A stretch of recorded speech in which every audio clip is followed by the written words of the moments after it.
A couple videos ago, I talked about a few critiques that drive me insane. I broke down what I believe are ridiculous and misleading narratives about some of the greatest players of all time. Honestly, most of that video was me simply defending these legends for some of the weaker critiques thrown against them. Now with that being said, no basketball player is perfect, and every athlete has some weaknesses. So today, I'm looking at those same three NBA legends and breaking down what I believe are the actual legitimate criticisms of their careers. First off, LeBron James and the 2011 NBA Finals. After trying to win a championship for 7 years in Cleveland, LeBron shook the basketball world by joining Dwayne Wade and Chris Bosh in Miami. Immediately, the expectations were extremely high, but LeBron didn't do himself any favors when predicting at least 8 championships prior to the season starting. The comment from LeBron did come across like it was a bit tongue-in-cheek, but regardless, the narrative was being established early on that a healthy Miami team would have no excuses for failing to win a championship. Despite their talent, the Heat got off to a rocky start, opening the season with a 9-8 record. It was soon after that where they began to hit their stride, and they eventually finished the regular season with a 58-24 record. They cruised their way to the NBA Finals, winning the first round, the second round, and the Eastern Conference Finals in 5 games apiece. With the Dallas Mavericks standing in their path, the Heat were now sitting as the clear favorites to win the NBA championship. If LeBron played at a level even remotely close to his usual expectations, then Miami likely wins that series. As you all know, that's not what happened though. At times, he almost appeared as if he was afraid of the moment and was scared to shoot the basketball. Regardless of his reluctance, he still found a way to lead all players in turnovers over the course of the series. In those finals, LeBron averaged a disappointing 17.8 points, 7.2 rebounds, and 6.8 assists on 47.8% shooting. His worst performance came in Game 4, which was a very winnable game for Miami, as Dallas won with a final score of 86-83. On the night, LeBron played nearly 46 minutes of the game, and he finished with only 8 points on 3 of 11 shooting from the field.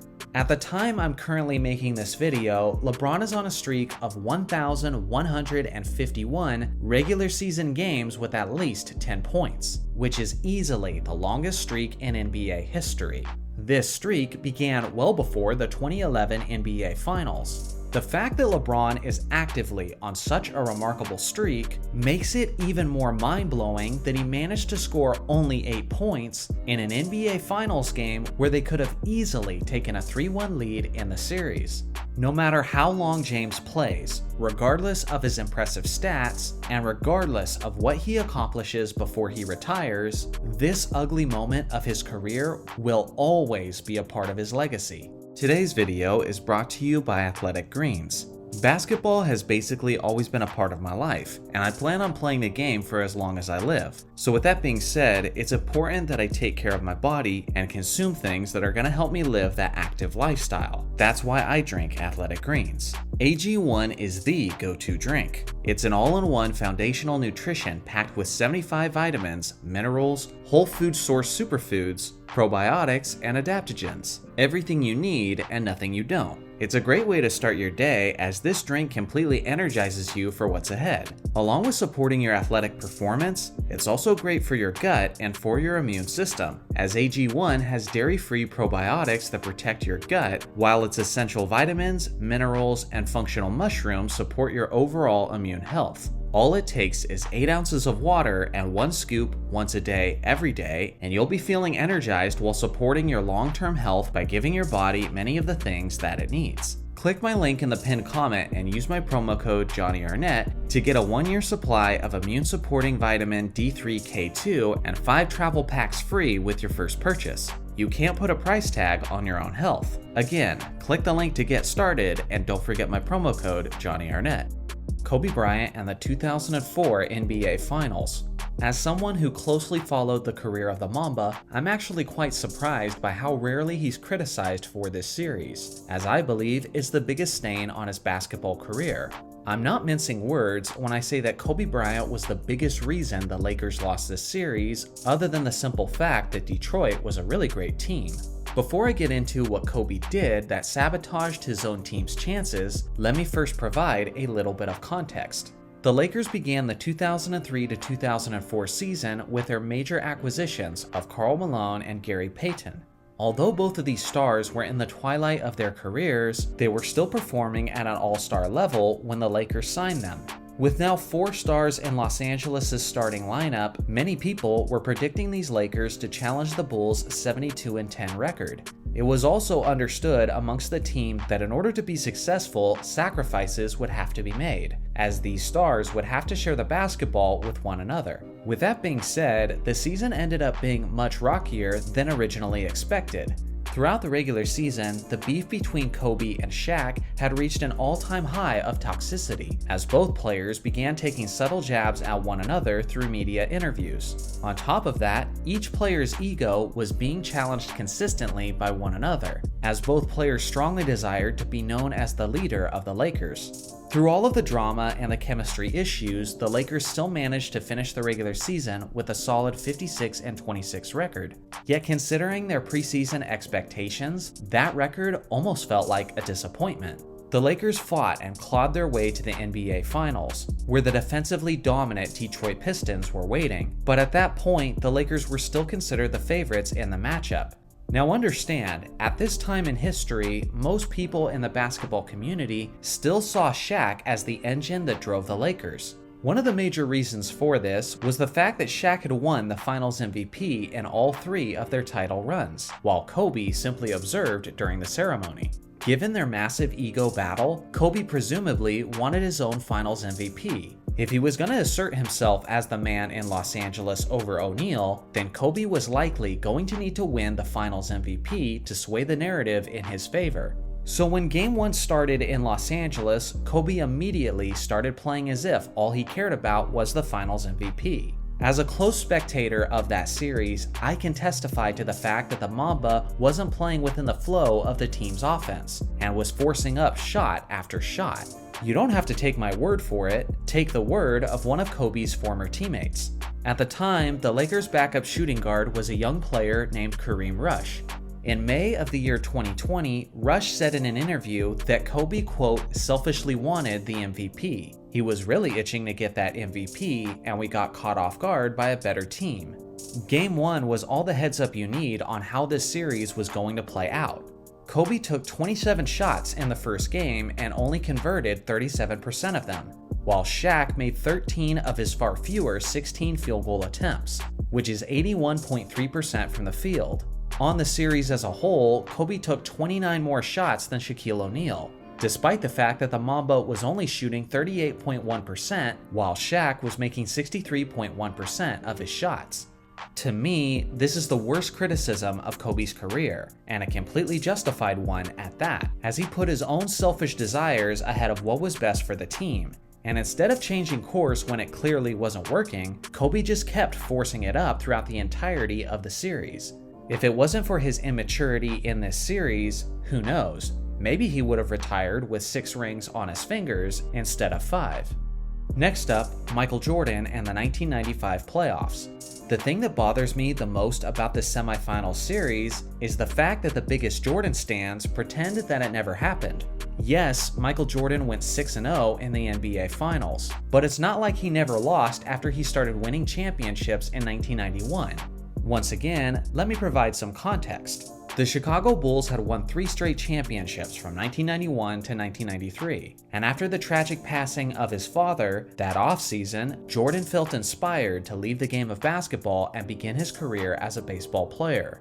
Due to this, Michael Jordan was completely absent from the 93 to 94 NBA season. Regardless, his Chicago Bulls were still very competitive, as they won 55 games throughout the regular season and even made it as far as the Eastern Conference semifinals. But the following season, the Bulls were struggling. Meanwhile, Jordan's itch to return to basketball was becoming too strong for him to resist, and with only 17 games left in the regular season, MJ made his return to a Bulls team with a 34-31 record.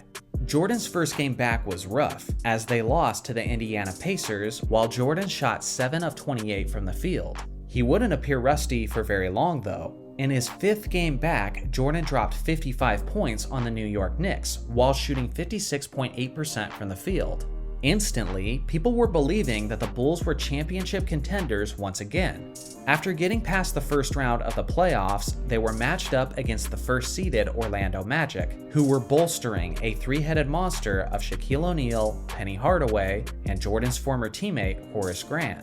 The Bulls went on to lose Game 1, and the manner in which they did it was what stung the most. With only 18 seconds left in the 4th quarter, the Bulls were up by 1 point, seemingly in a commanding position of the game. Unfortunately for MJ, he had one of the most unclutch moments of his career, as he blindly had the ball stolen from him by Nick Anderson, which led to a fast break dunk by Horace Grant, securing the lead for Orlando.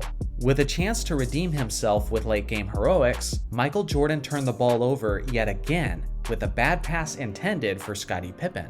On the night, Jordan had 19 points on 8 of 22 shooting and a whopping 8 turnovers. This was a crucial game where the Bulls could have stolen home court advantage from Orlando right out of the gates. The thing is, after this performance, in games 2 through 6, Jordan was basically his old self, as he put up monstrous averages of 33.4 points, 6.8 rebounds, and 3.8 assists on 49.6% shooting. With that being said, the Bulls ultimately still lost the series in 6 games. If I'm being honest, this was my least favorite part of The Last Dance documentary, because for this entire segment, it was basically Jordan and his physical trainer making excuses for why they lost the series. The biggest excuse was that Jordan wasn't in basketball shape and was still in his baseball shape. The thing is, this wasn't the narrative when Jordan was dropping 55 in Madison Square Garden. When Jordan was putting up these numbers in games 2 through 6 against Orlando, he didn't look like a baseball player. He was performing at the same level of greatness that he was accustomed to. The truth is, the Bulls didn't lose because of Jordan's baseball excuse. They lost because they no longer had an inside presence like they did in their first three-peat. Horace Grant was now on the other side of the court, averaging 18 points and 11 rebounds on 65% shooting for the Orlando Magic. No matter how much Jordan, his trainer, and the Jordan stans want to act like this series didn't count, it did. They were simply beat by the better team, and when Jordan had the opportunity to steal a crucial game in Orlando, he choked, plain and simple. The funny thing is, even if Jordan's baseball excuse was the reason the Bulls lost the series, that's still not a legitimate excuse, because that's no one's fault other than his own. He was the one who decided to come back to basketball with only 17 games left in the regular season. The Orlando Magic didn't make him do that, so don't try to invalidate their victory.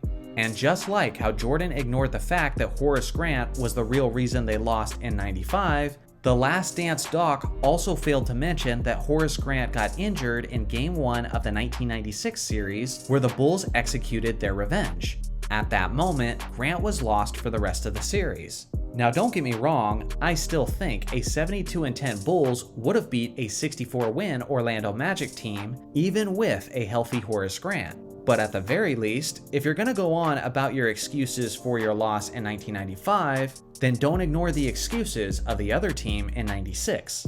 If your favorite player is Michael Jordan, my bit of advice is just take the L on the 1995 series. You personally can still view MJ as the greatest player of all time, while acknowledging that at least one time after he began his championship reign in the NBA, he and the Bulls legitimately failed to get it done. My heart behind making this video is to show that there is ways to legitimately criticize even the greatest players of all time. But hopefully, this video also serves as an encouraging reminder that it's always possible to bounce back from monumental failures, as all three of these incredible legends went on to achieve amazing things after their significant failures. So what do you guys think? What's your harshest critique about an NBA legend? Let me know in the comment section below. Thanks for watching as always, make sure to like and subscribe for more basketball content, and I'll see you guys in the next video.